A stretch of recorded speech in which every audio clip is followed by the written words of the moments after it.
बबली के पिताजी रतन सिंह आर्मी में थे। इस समय छुट्टियों में वे घर पर आए हुए थे। करिश्मा अक्सर अपने पिताजी की आर्मी वाली वर्दी पहन लिया करती और पूरे घर में नकली बंदूक लेकर घूमा करती। बेटी, ये तू क्या कर रही है? पिताजी, मैं बड़ी होकर आर्मी में जाना चाहती हूँ और देश के दुश्मनों से लड़ना चाहती हूँ। बंदूक चलाते हुए कितना मजा आता होगा। पागली, घर में बंदूक लेकर घूमना एक बात है और बॉर्डर पर बंदूक चलाना दूसरी बात। पिताजी, मुझे भी किसी दिन बॉर्डर पे ले चलना। अरे, मैं तो भूल ही गई, परसों मेरा बर्थडे है। पिताजी, जल्दी बाजार चलिए, बहुत सारा सामान लेकर आना है। करिश्मा के बर्थडे के एक दिन पहले ही रतन सिंह का फोन आ जाता है। जी सर, बस मैं निकल रहा हूँ। क्या हुआ पापा? किसका फोन था? बेटा, मुझे अभी लद्दाख निकलना होगा। लगता है बॉर्डर पर चाइना के साथ कुछ प्रॉब्लम हो गई है।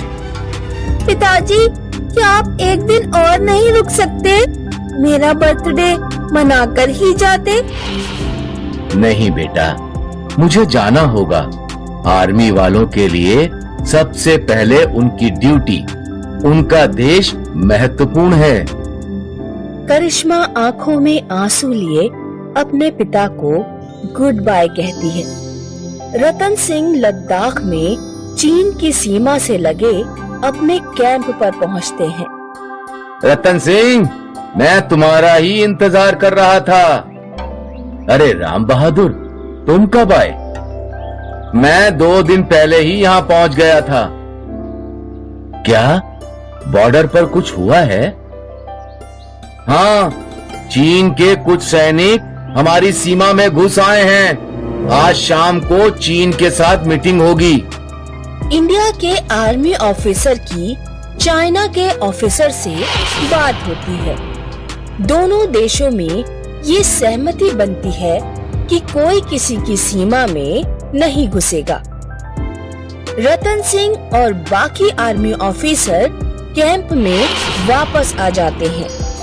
उस रात खाना खाने के बाद रतन सिंह और राम बहादुर बातें कर रहे थे। बिटिया का जन्मदिन था, लेकिन फिर यहाँ आना पड़ा।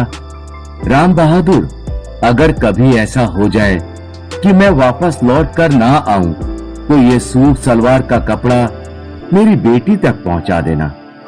मैं उसे बर्थडे पर गिफ्ट करना चाहता था। रास्ते में डोकलामपुर की बाजार से मैंने इसे खरीदा। तुम ऐसा क्यों सोचते हो? तुम खुद ही अपनी बेटी को ये उपहार लेकर जाना। चाइना पर भरोसा नहीं कर सकते। अभी सब कुछ ठीक नहीं है। कल पता नहीं क्या हो जाए। अगले दिन चीनी सैनिक भारत की सीमा में घुस आते हैं।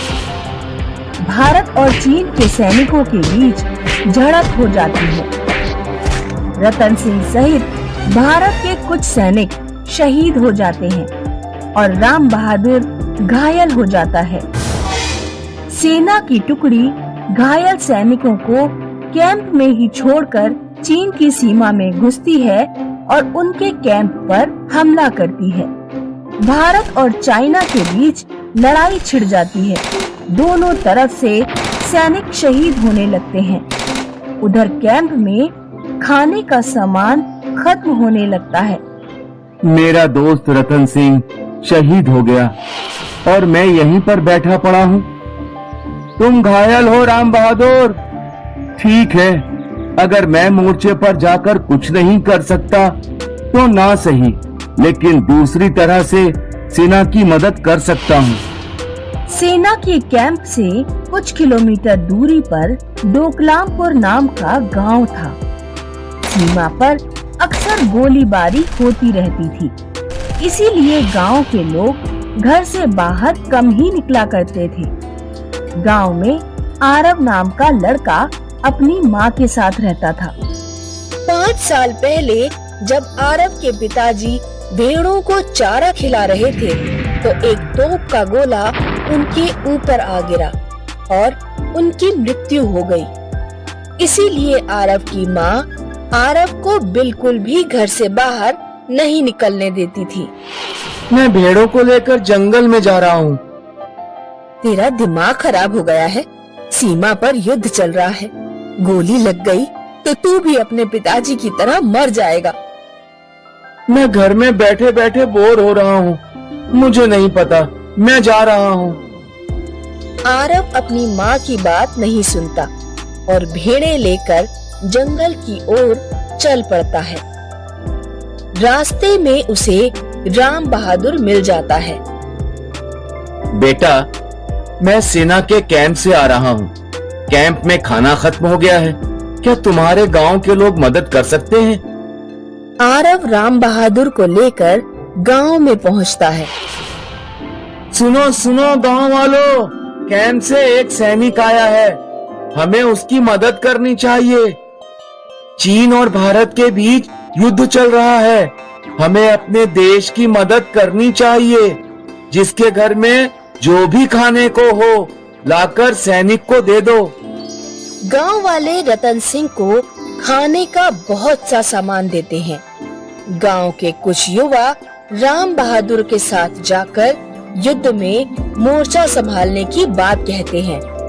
सैनिकों की कमी हो रही है, हम आपके साथ जाएंगे और लड़ेंगे। मुझे तुम लोगों पर बहुत गर्व है, लेकिन अभी बहुत बड़े युद्ध जैसे हालात नहीं हैं, और फिर तुम्हें बिना ट्रेनिंग के लड़ाई में नहीं भेजा जा सकता। तुम लोग मेरे साथ कैंप चलो और सैनिकों की मदद करो। जब तक सीमा पर लड़ाई चलती है, गांव के लड़के कैंप में खाना बनाने, खाने का इंतजाम करने और दूसरे घायल सैनिकों की मदद करने जैसा काम संभालते हैं और सैनिकों की हर संभव तरीके से मदद करते हैं। लड़ाई में चीन और भारत दोनों को ही लगभग बराबर नुकसान हुआ। आखिरकार चीन को अपनी मनमानी रोकनी पड़ी और उसने अपने सैनिकों को पीछे हटा लिया। सीनियर आर्मी ऑफिसर ने गांव के लड़कों को सम्मानित किया। हम तुम सभी बहादुर लड़कों को आर्मी में भर्ती होने का न्योता देते हैं। राम बहादुर अपने दोस्त रतन सिंह से किए गए वादे के अनुसार रतन सिंह के घर पहुंचा और रतन सिंह की बेटी करिश्मा को सलवार सूट का कपड़ा दिया। तुम्हारे पिता एक सच्चे योद्धा थे। मुझे अपने पिताजी पर बहुत गर्व है। मैं भी बड़े होकर आर्मी में भर्ती होना चाहूंगी।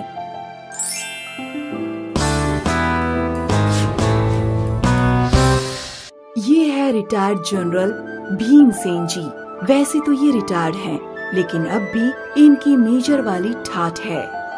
विमला, विमला, सुबह के 7 बज गए हैं। लाई जी, ये लीजिए। तुम आजकल बहुत लेट हो रही हो। मैं कोई आपकी जवान हूँ जो हमेशा वक्त पर रहूं? जरा मेरी उम्र का भी ख्याल कर लीजिए। अरे विमला, तुम एक आर्मी वाले की पत्नी हो, तुम्हें हमेशा फिट रहना चाहिए। हाँ हाँ। वैसे तुम्हारे लिए एक गुड न्यूज है। क्या? मैंने बलदेव का रिश्ता मेरे मेजर दोस्त जगदीश की बेटी दुर्गा के साथ तय कर दिया है। मुझे बताए बिना? खैर, दुर्गा करती क्या है? और क्या, हमारे बलदेव की तरह सैनिक है। क्या? आर्मी वाली बहू? हाँ, ऐसी बहू जो देश की सेवा कर रही है। वो सब तो ठीक है, लेकिन मैं ऐसी बहू चाहती थी जो हमारी सेवा करे, हमारे साथ रहे। हमारी सेवा? क्यों? हमें क्या हुआ? तुम्हें तो गर्व होना चाहिए कि तुम्हारी होने वाली बहू सैनिक है। पर मेरी बात तो सुनिए। अब कोई बहस नहीं, जल्द ही दोनों की शादी कर देंगे। भीमसेन ने अपनी पत्नी की एक ना सुनी। कुछ महीनों बाद बलदेव घर आया। भीमसेन और विमला उसे देखकर बहुत खुश थे। कितने दिनों की छुट्टी है? 1 महीने की पापा। अच्छा है, फिर तैयारी शुरू कर दो। किस चीज की तैयारी? तुम्हें अपने बैचमेट याद है दुर्गा? हाँ, मैंने तुम्हारी और दुर्गा की शादी तय कर दी है। बलदेव बहुत खुश था क्योंकि उसे दुर्गा पसंद थी, पर विमला दुखी थी क्योंकि उसे ऐसी बहू चाहिए थी जो उसकी सेवा करे, ना कि देश की। कुछ ही दिनों में भीमसेन ने बलदेव और दुर्गा की शादी करवा दी। विमला नाखुश थी, पर भीमसेन के आगे उसकी कहाँ कुछ चलती थी। कुछ दिनों तक दुर्गा ने अपने सास ससुर की अच्छी सेवा की। बेटी दुर्गा, तुम्हारा ज्वाइनिंग लेटर आया है। तुम्हें और बलदेव को अगले हफ्ते ही ज्वाइन करना होगा। जी पापा। यहाँ बलदेव और दुर्गा दोनों अपनी बैग्स पैक करने लगे और विमला उदास हो गई और अगले ही दिन दोनों चले गए। विमला को आजकल घर खाली खाली लगने लगा, इसलिए मैंने आपसे कहा था कि आर्मी वाली बहू नहीं चाहिए। वो कहाँ हमेशा के लिए गए हैं? कुछ ही दिनों की बात है। जंग खत्म होने के बाद तुम्हारे पास ही वापस आएंगे।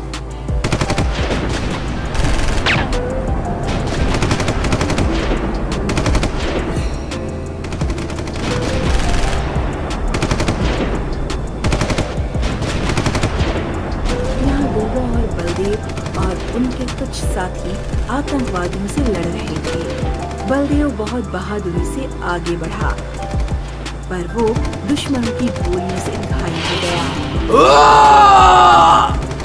और फिर बलदेव को बचाने के लिए दुर्गा ने अपनी जान जोखिम में डाली। उसने दुश्मनों को मारा और बलदेव को सही सलामत हॉस्पिटल ले गई। आर्मी हॉस्पिटल में डॉक्टर ने बलदेव का अच्छे से इलाज किया। कुछ दिनों बाद जंग खत्म हुई और बलदेव और दुर्गा दोनों घर लौटे। विमला ने अपनी बहू को गले लगाया। आज तुम्हारी वजह से मेरा बेटा सही सलामत घर लौटा है, तुम्हारा शुक्रिया। माँ जी, ये मेरा फर्ज था। विमला ने दुर्गा को गले लगाया। मैं नहीं कहता था, तुम्हें अपनी बहू पर गर्व होगा। क्यों ना हो, आखिर मेरी बहू आर्मी वाली है।